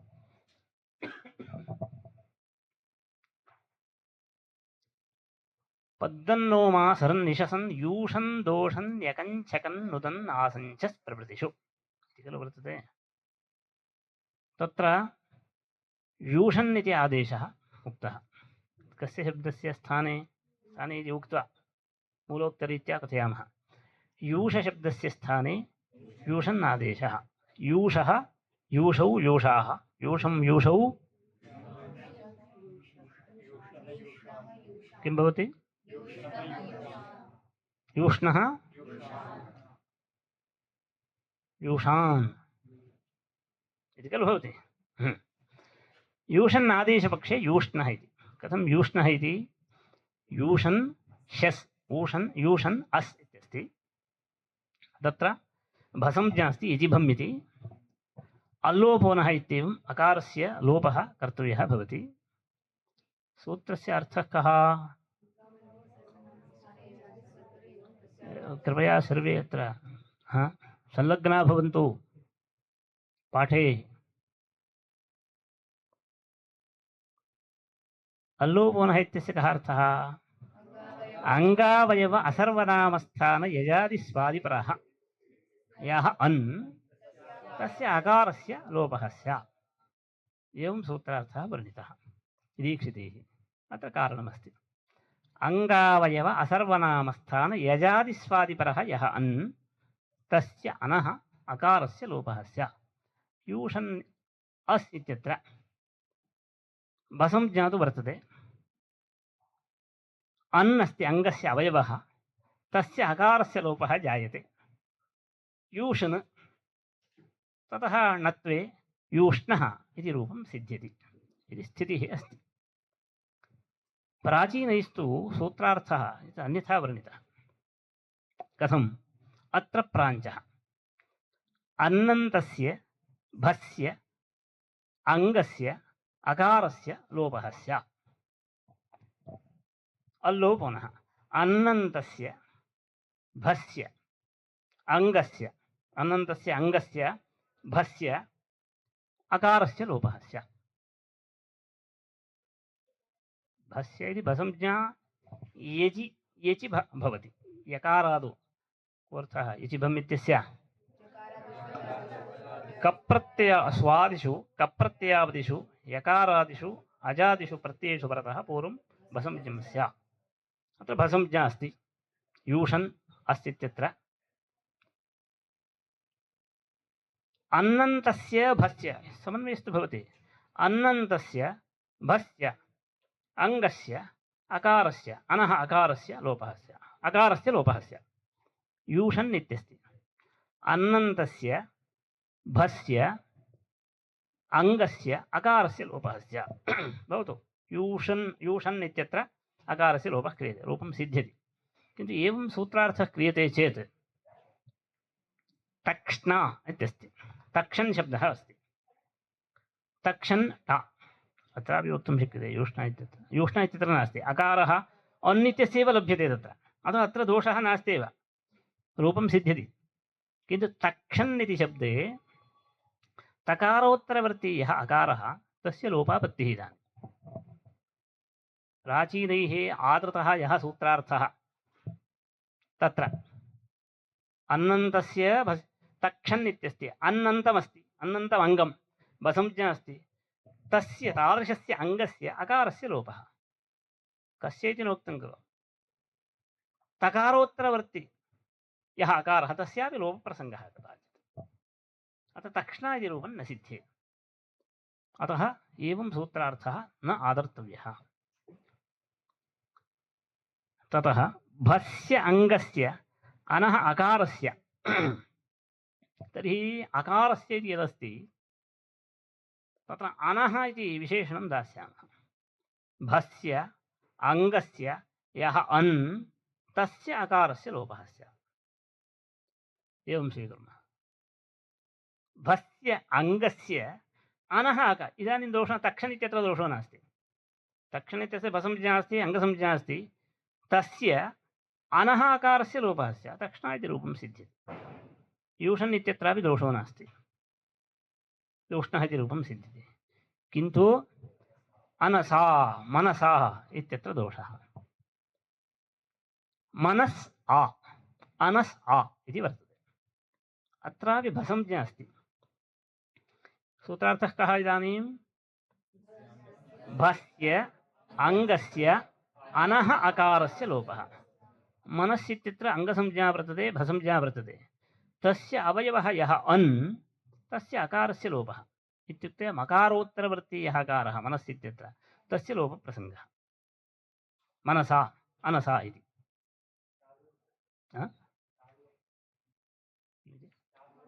टा प्रत्ययः, टा तृतीया एकवचने आ इति खलु भवति, अजादिः प्रत्ययः। भसंज्ञा अस्ति, अङ्गसंज्ञा अपि अस्ति, तत्र अनः अकारस्य लोपः इत्युक्ते मकारोत्तरवर्ती यः अकारः तस्य लोपप्रसङ्गः।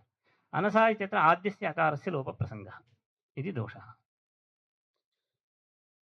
तर्हि अङ्गस्य भस्य अन्नन्तस्य अङ्गस्य भस्य अनः अकारस्य लोपः इति ब्रूमः। इदानीं पूर्वोक्तेषु स्थलेषु दोषो न भवति। अन्नन्तस्य भस्य अङ्गस्य अनः अकारस्य लोपः। अन् इति आवर्तते, अल्लोपो नः इत्यतः अनः इत्यतः तन्त्रेण निर्देशः। यत्र तन्त्रेण निर्देशः अस्ति तत्र अस्माभिः आवृत्तिः कर्तव्या। एवञ्च अन्नन्तस्य एकं तत्र अङ्गस्य विशेषणम्, अन्नन्तस्य भस्य अङ्गस्य एकम् अकारे विशेषणम्, अनः अकारस्य लोपः स्यात्। इदानीं मनसा इत्यत्र अन्नन्तत्वमेव नास्ति। तक्षन् इत्यत्र अनः अकारस्यैव लोपः भवति, तत्रापि दोषो नास्ति। यूषन् इत्यत्र दोषः नास्त्येव, सर्वाणि लक्ष्याणि सिद्ध्यन्ति, पूर्वोक्तेषु दोषो नास्ति चेदपि अनस्तक्ष्णा इत्यत्र दोषः। अनः तक्षति, अनस्तक्षन् इत्यस्ति प्रातिपदिकम्। अनस्तक्षन् इत्यत्र टा प्रत्यय, तृतीया एकवचने टा प्रत्यय आ भसंज्ञा वर्तते। इदानीं पूर्वोक्तं सर्वं निमित्तमस्ति अत्र। अन्नन्तस्य अनस्तक्षन् इति अन्नन्तम्, अन्नन्तमङ्गं भसंज्ञकं, तस्य अनः अकारस्य लोपः। अन् तत्र अन्तेपि वर्तते, अनस्तक्षण अन् इति आदावपि वर्तते अन् इति कस्य अनः अकारस्य कदाचित् अनस्तक्षन् इत्यत्र तत्र आद्यस्यापि अकारस्य लोपप्रसङ्गः अतः एतत् सर्वम् आलोच्य सूत्रार्थः वर्णितः अस्ति अङ्गावयव असर्वनामस्थान यजादिस्वादिपरः यः अन् एवं सूत्रार्थे क्रियमाणे क्वापि दोषो न भवति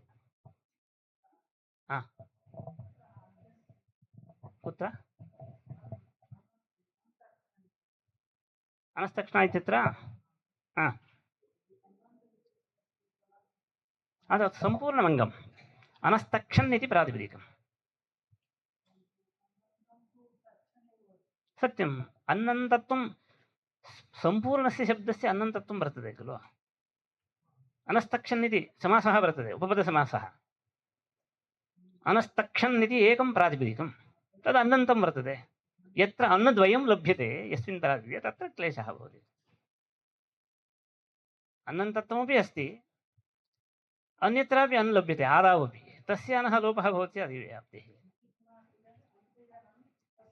तस्य लोपः इति वक्तुं न शक्यते खलु इदानीम् अन्नन्तस्य अङ्गस्य अनः अकारस्य लोपः आद्यस्यापि भवितुमर्हति अन्त्यस्यापि भवेत् कदाचित् आद्यस्यापि स्यात् अतः दोषः तस्मात् अङ्गावयव असर्वनामस्थाने यजादिस्वादिपरः यः अन् तत्र भस्य इति अधिकारे खलु इदं वर्तते भञ्च यचि परतः भवति कप्रत्ययावदिषु स्वादिषु यकारादिषु अजादिषु प्रत्ययेषु परतः भवति इति कृत्वा भम् इत्यनेन तादृशः प्रत्ययः आक्षिप्यते अनः विशेषणम् अङ्गावयव अङ्गावयवः यः अन् पुनः कीदृशः असर्वनामस्थान यजादिस्वादिपरः तस्य अकारस्य लोपः इत्येवम् आश्रियते तथा च असर्वनामस्थान यजादिस्वादिपरत्वम् अन्त्यस्यैव अनस्तक्षणम् इत्यत्रापि अन्त्यस्यैव सम्भवति इत्यतः तस्यैव अकारस्य लोपः भवति सत्यं सत्यं तस्मात् दोषो नास्ति अल्लोपोनः अत्र प्राञ्चः अन्नन्तस्य भस्य अङ्गस्य अकारस्य लोपः स्यात् इति तथा सति तक्ष्ण इत्यादौ तकाराकारस्यापि तकारोत्तरस्यापि अकारस्य लोपः स्यात् भस्य अङ्गस्य अनः अकारस्य इति व्याख्याने तु तक्ष्ण इत्यत्र दोषः नास्ति चेदपि अनसा मनसा इत्यादौ स्यात् लोपः तन्त्रावृत्त्यादिना अन्नन्तस्य भस्य अनः अकारस्य इति व्याख्यानेऽपि अनसा मनसा इत्यादौ लोपः न भवति चेदपि अनस्तक्ष्ण इत्यादौ अतिव्याप्तिरेव अतः व्याचष्टे अङ्गावयव इति भस्य इत्यनेन आक्षिप्तः प्रत्ययविशेषः अङ्गञ्च इति द्वयम् अनोविशेषणम् किं भ इति यचिभम् इत्यनेन भसंज्ञा खलु विधीयते यकारादिषु अजादिषु प्रत्ययेषु परतः इत्युक्तम् अत्र बाधिकारो वर्तते इत्यतः भस्य इत्यनेन सः प्रत्ययः आक्षिप्यते सः अनः विशेषणम् अङ्गमित्यपि अनः विशेषणम् भस्य इत्यनेन आक्षिप्तः प्रत्ययविशेषः अङ्गं न आक्षिप्यते अधिकारः लभ्यते अङ्गस्य इत्यधिकारः अस्ति अधिकाराल्लब्धः अङ्गस्य इति यः अस्ति सः अनः विशेषणम् अङ्गस्य अवयवः यः अन् इति पुनः कीदृशः भम् इत्यनेन आक्षिप्तः यः प्रत्ययविशेषः अजादिः प्रत्ययः सोऽपि अनः विशेषणम् इति कृत्वा अयं सूत्रार्थः लभ्यते भस्य इत्यनेन आक्षिप्तः प्रत्ययविशेषः एवम् अङ्गञ्च इति द्वयम् अनो विशेषणम् अन् तु अकारस्य विशेषणम् अनः अकारस्य अतः न उक्तदोषः इति भावः एतच्च शनस्सम्प्रसारणमिति सूत्रे भाष्ये स्पष्टम् एतच्च इत्युक्ते प्रत्ययविशेषस्य आक्षेपः केन कृतः अस्ति यजादिस्वादिप्रत्ययः इति खलु अस्ति असर्वनामस्थान यजादिस्वादि कथं लभ्यते सः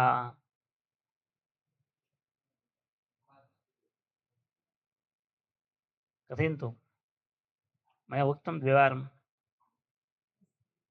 भस्य इति अधिकारः अस्ति अतः लभ्यते एवञ्च भस्य इत्यनेन आक्षिप्यते भस्य इत्यनेन आक्षिप्तश्चेत् अन्वयः क्व वक्तव्यः भम् इत्यत्रैव खलु वक्तव्यः तस्य अन्वयः किन्तु अन् इत्यस्य अन्वयः उच्यते अन्येन आक्षिप्तस्य अन्यत्र अन्वयः विरुद्धः क्वचित् तथापि स्वीकृतम् इत्यन्यदेतत् हर्याभ्यो दीर्घादित्यादौ एङ्ग्रस्वात् सम्बुद्धौ इत्यत्र तत्र प्रसङ्गविशेषः भाष्यकारेण उक्तं किन्तु प्रकृते भम् इत्यनेन आक्षिप्तः यः प्रत्ययविशेषः सः भम् इत्यत्र विशेषणं न अन्वयः न तस्य किन्तु अन् इत्यत्र अन्वयः अन्याक्षिप्तस्य अन्यत्र अन्वयः च कथं कृतः इति आक्षेपे सति शङ्खसम्प्रसारणमित्यत्र भाष्यकारैरेव इदमुक्तं भम् इत्यनेन आक्षिप्तोऽपि प्रत्ययविशेषः अन् इत्यत्र अन्वयति इति अत्र विचारः अस्ति शब्दरत्ने पश्यामः तथा सति इति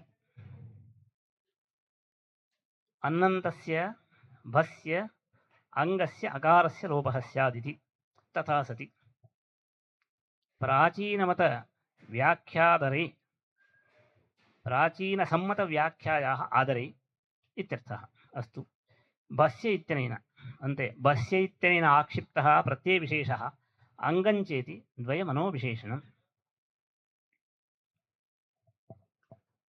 कश्चन क्लेशो वर्तते भस्य इति उक्तं प्रत्ययविशेषः आक्षिप्यते इति खलु उच्यते तर्हि यत्र यत्र भसंज्ञा अस्ति तत्र सर्वत्रापि तादृशः प्रत्ययः भवेत् इति नियमः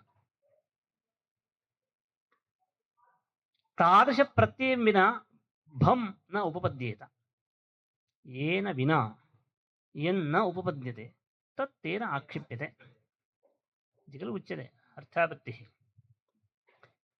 भम् इति भसंज्ञा यजादिस्वादिप्रत्ययं विना न उपपद्यते तस्मात् सः यजादिप्रत्ययः तेन आक्षिप्यते भम् इत्यनेन इति खलु उक्तं किन्तु वृषण्वसुः इति वर्तते वृषण्वसुः इत्यस्ति वृषण्वसुः इत्यत्र वृषण्वस्वश्वयोः इति एकं वार्तिकं वृषण्वस्वश्वयोः वृषन् इत्यस्य वसुशब्दे परतः अश्वशब्दे परतः भसंज्ञा विधीयते किमर्थं पदसंज्ञा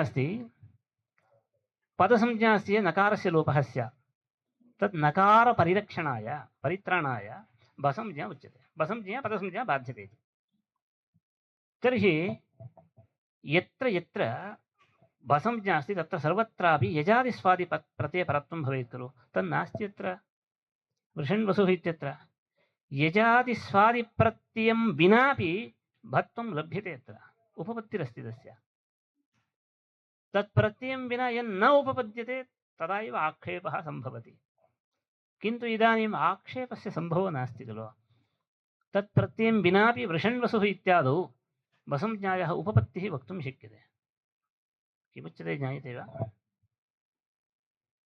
भवान् भसंज्ञा अस्ति इत्यतः भसंज्ञा कुत्र विहिता अस्ति यचिभम् इत्यनेन खलु विहिता अस्ति यचीति यजादिस्वादिप कप्रत्ययावदिषु यजादिषु स्वादिषु परतः पूर्वं भसंज्ञं स्यात् इति खलु उक्तम् अतः भस्य इति उक्तः भस्य इत्यधिकारे इदं सूत्रम् अल्लोपोनः इति सूत्रमस्ति इत्यतः तत्र भस्य इत्यनेन तादृशः प्रत्ययः आक्षिप्यते यजादिस्वादिपरः इति खलु उक्तं परन्तु आक्षिप्यते चेत् तत्प्रत्ययं विना भसंज्ञा न भवति चेत् आक्षिप्यते इति कथयामः यजादिस्वादिप्रत्ययं विना भसंज्ञा क्वापि न भवति इति चेत् तेन आक्षिप्यते इति वक्तुं शक्यते किन्तु वृषण्वसुः इत्यत्र वृषन् इत्यस्य वसुशब्दे परतः वृषन् इत्यस्य भसंज्ञा विहिता अस्ति तत्र यजादिस्वादिप्रत्ययो नास्ति चेदपि दृश्यते भसंज्ञा तर्हि भसंज्ञायाः उपपत्तिः नास्ति इति वक्तुं न शक्यते अतः तेन कथम् आक्षिप्यते एवं खलु तदा उच्यते अङ्गसहितेन अङ्गस्य इत्यपि अधिकारः वर्तते खलु भस्य इत्यपि अधिकारः वर्तते अङ्गसहितेन भम् इत्यनेन आक्षिप्यते अङ्गसंज्ञा तु क्वापि प्रत्ययं विना न भवति प्रत्यये परतः एव एकमेव सूत्रमस्ति यस्मात् प्रत्ययविधिस्तदादि प्रत्ययः प्रत्यये परतः एव अङ्गसंज्ञा विधीयते नियमेन तत्र प्रत्ययपरत्वं भवेत् अङ्गसंज्ञापेक्षते इति अतः अङ्गस्य इत्यपि अधिकारः अस्ति खलु भम् इत्यनेन भस्य इत्यनेन आक्षिप्तः इत्युक्ते भस्य अङ्गसहितेन भस्य इत्यनेन आक्षिप्तः प्रत्ययः इति वक्तव्यं तदा तु लभ्यते प्रत्ययः केवलम् अङ्गमित्यनेनापि अजादिप्रत्ययः न लभ्यते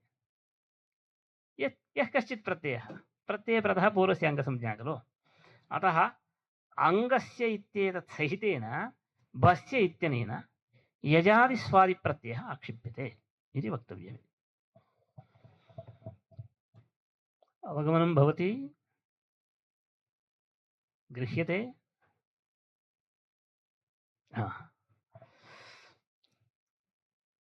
भस्य इत्यनेनेति अङ्गस्य इत्येतत् सहितेन इत्यर्थः एतेन भत्वस्य वृषणः अप्रत्यय वस्वश्वशब्दयोरपि वृषन् इत्यस्य अप्रत्ययभूतवस्वश्वशब्दयोरपि विधानात् सः अश्वः इति शब्दः वसु इति शब्दः सः प्रत्ययो न वसु प्रत्ययो न अप्रत्यये वसु शब्दे परतः अपि भसंज्ञा विहिता इत्यतः नियमेन यजादिप्रत्ययः परः भवति इति नास्ति एतेन भत्वस्य वृषणो अप्रत्यय वसु अश्वशब्दयोरपि विधानात् तेन न प्रत्ययाक्षेपः भस्य इत्यनेन प्रत्ययाक्षेपो भवितुं नार्हति इति अपास्तम् केन तेन अङ्गसहित भस्य इत्यनेन इत्युक्तत्वात् अङ्गञ्चेति अधिकारलब्धम् इति भावः अङ्गञ्चेति अनोविशेषणं भस्य इति आक्षिप्तप्रत्ययविशेषः अङ्गञ्च अङ्गं तु न आक्षिप्यते अधिकारप्राप्तम् अङ्गम् ननु भत्वस्य तत्सूत्रे यस्मात् प्रत्ययविधिः इति अनुवृत्य अङ्गनिष्ठत्वेन तेन अङ्गनिष्ठयजादिपरत्वाक्षेपेण तदवयवस्य तत्त्वलाभः इदानीं भस्य अङ्गसहितेन भस्य इत्यनेन प्रत्ययः आक्षिप्यते इति खलु उक्तं प्रत्ययः आक्षिप्यते इत्यनेन कोऽर्थः यजादि स्वादिप्रत्ययपरः यः परं यदङ्गम् इत्येव खलु भवति तर्हि यजादि स्वादिप्रत्ययपरत्वं कस्य सम्भवति अङ्गसहितेन भम् इत्यनेन तद् आक्षिप्यते इत्युक्तं यजादि स्वादिप्रत्ययपरत्वम् इति धर्मः कुत्र वर्तते इदानीम् अङ्गे वसुज्ञाविशिष्टे अङ्गे वर्तते एवं खलु तर्हि तद् अवयवस्य तत् परत्वं नास्ति भवता इदानीं सूत्रार्थः कथं वर्णितः अङ्गावयव असर्वनामस्थान यजादिस्वादिपरः यः अन् अनः सम्भवति वा पुनश्चिन्तयन्तु अङ्गसहितेन भस्य इत्यनेन प्रत्ययविशेषः आक्षिप्यते इत्युक्तं तत् अनोविशेषणम् इत्यादि उक्तं तर्हि इदानीम् अङ्गसहितेन भम् इत्यनेन स्वादिप्रत्ययपरत्वम् एव लभ्यते तच्च अङ्गनिष्ठम् अङ्गे खलु वर्तते वसंज्ञाविशिष्टे अङ्गे वर्तते किन्तु अङ्गस्य अवयवः यः अन् तत्र कथमस्ति नास्ति खलु सूत्रार्थवर्णनकाले यजादिस्वादिप्रत्ययपरः यः अन् तस्य अकारस्य लोपः इत्युक्तं स च अर्थः विरुद्धः एवं खलु ननु भत्वस्य तत्सूत्रे अलोपो न इति सूत्रे तत्सूत्रे यचिभम् इति सूत्रे किमर्थम् अङ्गनिष्ठत्वम् इति लभ्यते यचिभम् इत्यत्र यस्मात् प्रत्ययविधिस्तदादि इति अनुवर्तते। यस्मात् प्रत्ययविधिस्तदादि तदेव भं भवति। यजादिस्वादिप्रत्यये परतः यस्मात् ते प्रत्ययाः विधीयन्ते तदादि बसंज्ञं भवति इत्यर्थः। तस्मात् यजादिस्वादिप्रत्ययपरत्वम् अङ्गनिष्ठमेव सर्वथा प्रकृतिनिष्ठमेव भवति, किन्तु तद् अवयवे सः धर्मः नास्ति। ननु भत्वस्य तत्सूत्रे यस्मात् प्रत्ययविधिः इत्यनुवृत्त्या अङ्गनिष्ठत्वेन तेन अङ्गनिष्ठयजादिपरत्वाक्षेपेण तद् अवयवस्य तत्त्व अलाभः। यजादिस्वादिप्रत्ययपरत्वं न लभ्यते अन्नित्यस्य। किञ्च अनोविशेषणेऽपि एको दोषः। अनन्तरं यजादिस्वादिप्रत्ययपरः यः अन् तस्य अकारस्य लोपः, तावत्पर्यन्तं गन्तव्यं खलु। यजादिस्वादिप्रत्ययपरः यः अन् इत्यस्य को अर्थः? असर्वनामस्थान यजादिस्वादौ यजादिस्वादिप्रत्यय अव्यभेदपूर्वः यः अन् इति खलु वक्तव्यं। स च अर्थः कथं लभ्यते? तस्मिन्निति निर्दिष्टे पूर्वस्य इति परिभाषाया सूत्रस्य उपस्थित्या भवति इति वक्तव्यं। किन्तु अत्र अन् इति अनुवादः अनूद्यमानविशेषणम्, अनुद्यमानविधेयविशेषणं न। आकारस्य लोपः खलु विधीयते। लोपः विधीयते, कस्य विधीयते? आकारस्य। तस्य आकारस्य विशेषणं विधेयविशेषणं न, तत् अनूद्यमानस्य विशेषणम्। अकारम् उद्दिश्य लोपो विधीयते खलु, उद्देश्यविशेषणं।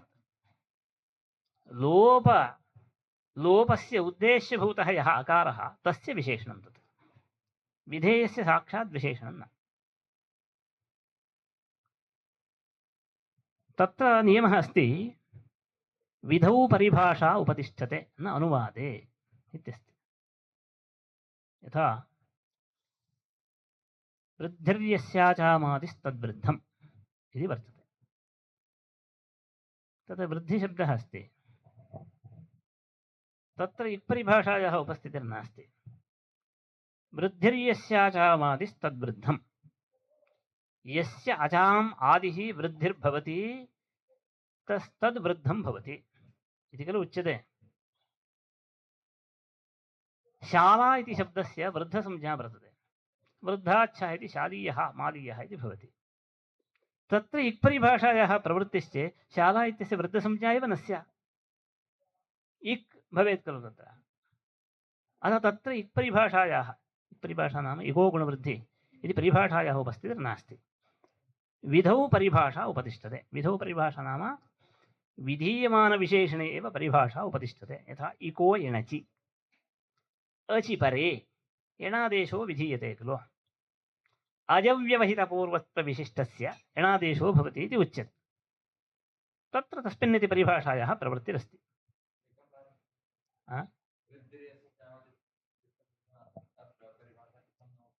वृद्धिः इति खलु अस्ति।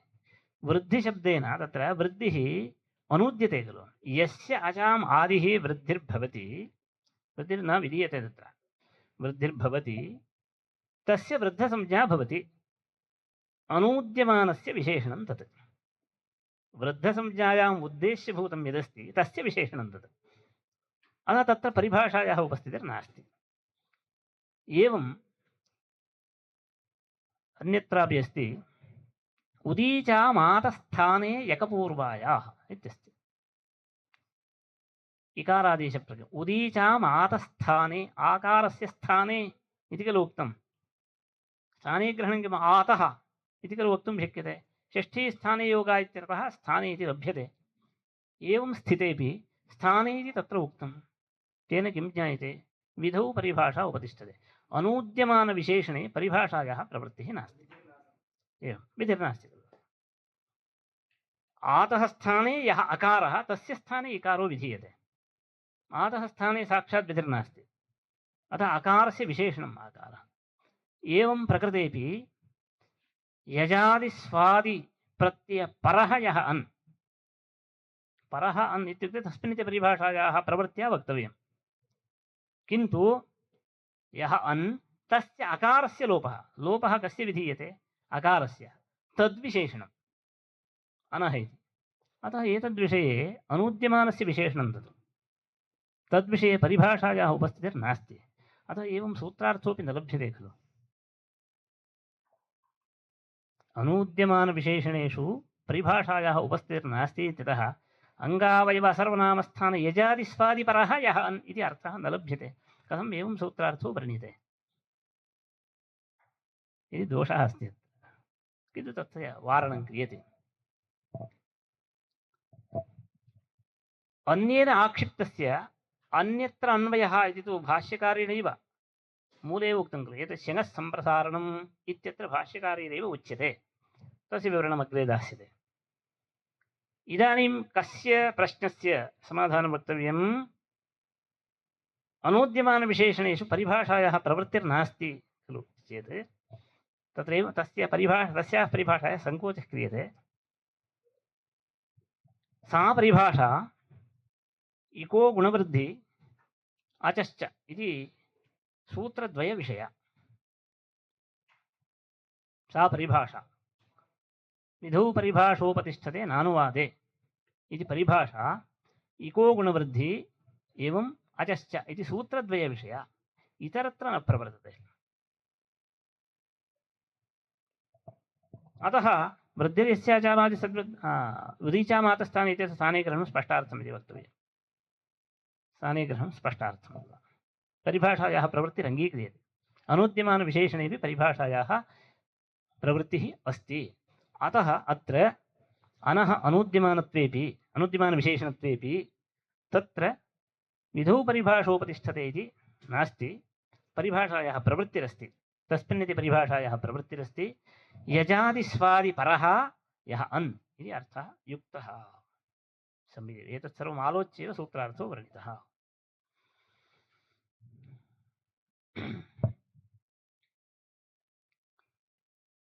ननु भत्वस्य तत्सूत्रे यस्मात् प्रत्ययविधिः इत्यनुवृत्त्या अङ्गनिष्ठत्वेन तेन अङ्गनिष्ठयजादिपरत्वाक्षेपेण तद् अवयवस्य तत्त्वं नास्ति यजादिस्वादिपरत्वं नास्ति नः किञ्च अनः विशेषणत्वेपि कथञ्चित् तस्य विशेषणं भवति चेदपि विधौ परिभाषोपतिष्ठते नानुवादे इति निर्दिष्टपरिभाषा तस्मिन्निति निर्दिष्टे पूर्वस्येति परिभाषानुपस्थितेः अनस्तक्ष्णा इत्यादौ दोषो दुर्वारः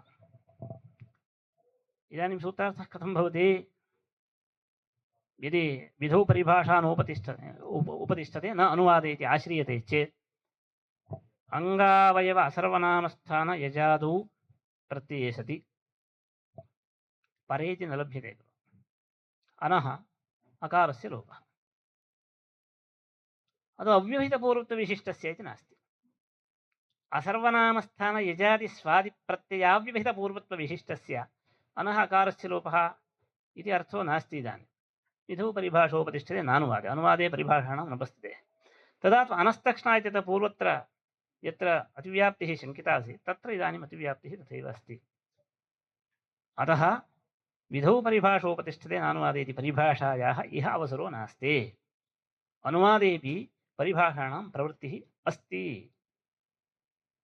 इति आश्रीयते चेत् तस्मिन्निति निर्दिष्टे पूर्वस्येति परिभाषा प्रवर्तते यजादिस्वादिप्रत्ययः विविधपूर्वत्वविशिष्टस्य अनः अकारस्य लोपः भवति इति सूत्रार्थः युक्तः अनस्तक्ष्णा इत्यत्र अन् इति तस्य व्यवहितत्वात् तस्य लोपो न भवति